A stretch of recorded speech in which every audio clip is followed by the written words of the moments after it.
Okey, continue bab 3, video yang ke-11, modul, you punya modul page 10. Okey, now look at example 4. Okey, three-phase motor, induction motor. Okey, poles dia 4 pair. So now 4 pair. Ingat, 1 pair equal to 2 poles.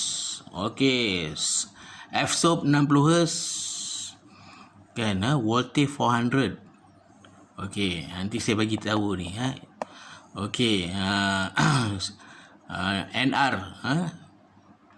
NR, ini biasanya speed, dia akan bagi tahu kalau NR dia tak sebut NR. Kalau sync speed, okey, dia akan bagi tahu sync speed. NR biasanya dia tak kata NR. Kita sendiri kena tahu. Ini 780 RPM with full load. Okey, cari frequency of rotor current. Mana kita panggil frequency of rotor current, tapi FR lah. Jangan confuse dengan actually sebenarnya frequency of the rotor current kita tulis FR. Perkataan current tu kita lupa. Under full load condition. Okey, kita tengok. Ini cuma contoh. Okey, tak apalah. Dari segi logik, 60 Hz ni tak logik. 60 Hz ni untuk Amerika kalau 3 phase dia pakai 3 phase Amerika atau China adalah 240 volt. Kan? Single phase dia 120 volt. Tapi sekarang ini 400 volt. Dari segi logiknya frekuensi supply dia mesti 50. Malaysia, England pakai 3 phase 400 atau 415. Tengok. Tapi disebabkan ini contoh, okey lah. Kalau dari segi real practice ni tak kena lah. 400 volt patutnya 50 Hz. Okey, kita layan aje lah soalan ni untuk cari jawapan. Okey. So rotor frekuensi, okey, itu formula dia. Okey, NR kita tahu, sekarang kita nak cari NS. Kan NS, okey, guna formula ni, okey, masuk value, okey, dapat 900 RPM. Awak tengok. Lepas tu kita cari, ada beza. Ini 780, 900 sebab ada slip. Motor tu ada beban, dia nak pusing laju tak boleh. Jadi dia jadi slow. Okey, awak tengok. Okey, slip, okey, guna formula kan, NS 900 NR 780 over 900. Okey, kita dapat 0.13 dia punya slip. Okey, tukar dalam peratus kita dapat 13.3%. Much more greater than 5%. Maknanya dekat industri ataupun in real practice, motor ini dah reject sebab merugikan production, kan, kos meningkat, masa, buang masa, tapi produktiviti dia rendah. Okey, rotor frekuensi dia, okay, carilah S dan f-stop dapat 8 Hz. Awak tengok, dengan slip 13%, kan, rotor frekuensi dia 8 Hz. Kan, dia kalau boleh dia punya rotor frekuensi dia maknanya kurang daripada 8 Hz lah. Maknanya kalau ini dalam katalah ini slip dia kurang daripada 5%, rotor frekuensi dia pun akan kurang lah. Rotor frekuensi yang kecil adalah menunjukkan motor tu bagus. Maknanya rotor frekuensi dia kecil, slip dia pun kecil.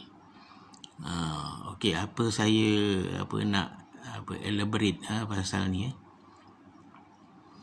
Awak tengok, ini 780, ini 900 with slip 13%. Tengok, 780 800 120 RPM sudah hilang dalam masa 1 minit. Kan, 1 minit, 1 minit kalau 10 minit dah 1200.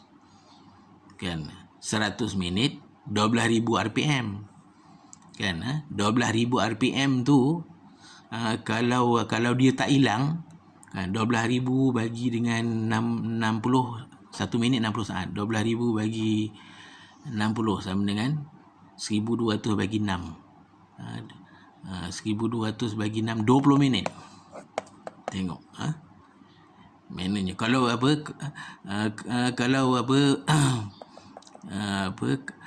kalau buat dalam masa 100 minit, dalam masa 100 minit dah rugi tadi berapa, 12,000 RPM kan.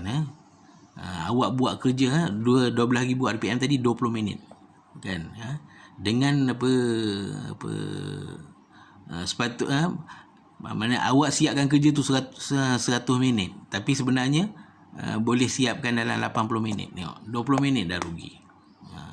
Bila lewat segala-galanya rugilah. Tengok itu kesan dia kan. Apabila sleep tinggi sangat, that's why lah ini industri dia meletakkan sleep tak boleh lebih daripada 5% sebab dia rugi kan. Sebab apa? Ini industri dekat let's say example industri yang banyak guna motor ni, oil and gas, petroleum, waterworks kan, macam syarikat air SAJ tu kan. Berpuluh-puluh jenis motor dia ada. Sebab apa? Dia guna untuk pam air. Guna motor kebanyakannya dia guna untuk pam lah. Jadi awak bayanglah kalau dekat industri tu satu motor running satu shift 8 jam. 8 jam. Kalau 1 minit dia dah rugi 120 RPM, 8 jam berapa dia rugi?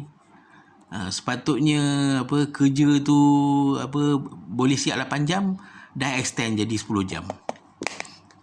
Itu contoh lah. Dia rugi kat situ lah. Bila lambat siap kan, gaji pekerja lagi nak bayar, bil elektrik lagi nak bayar.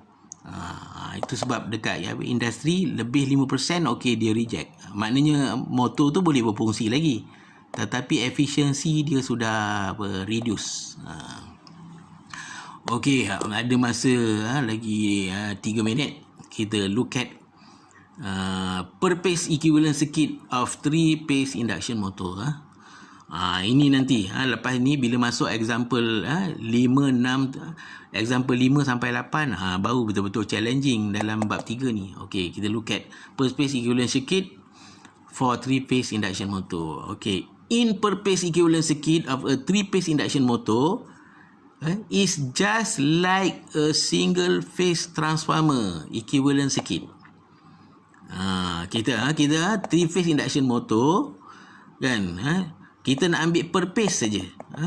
Daripada 3 phase ni kita ambil 1 phase kan, dan dia punya ni dia kata just like single phase transformer equivalent circuit. Okey, dia punya analisis tu like transformer. That's why we have to learn transformer first, sebab konsep dia sama. Nanti bila kita belajar ni induction motor ni konsep dia sama.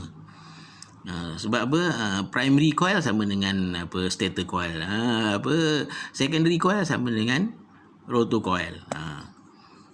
The difference is only that the secondary winding is shorted, unlike the transformer it is open circuited as a load is to be connected later.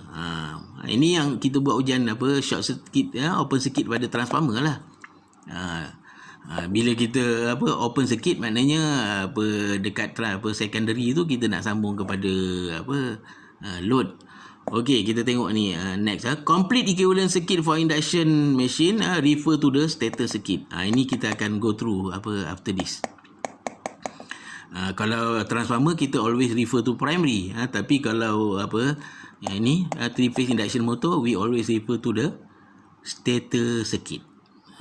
That's why kita kena belajar transformer punya principle dulu, then baru kita senang nak apply dekat motor, sebab dia almost the same dia punya principle.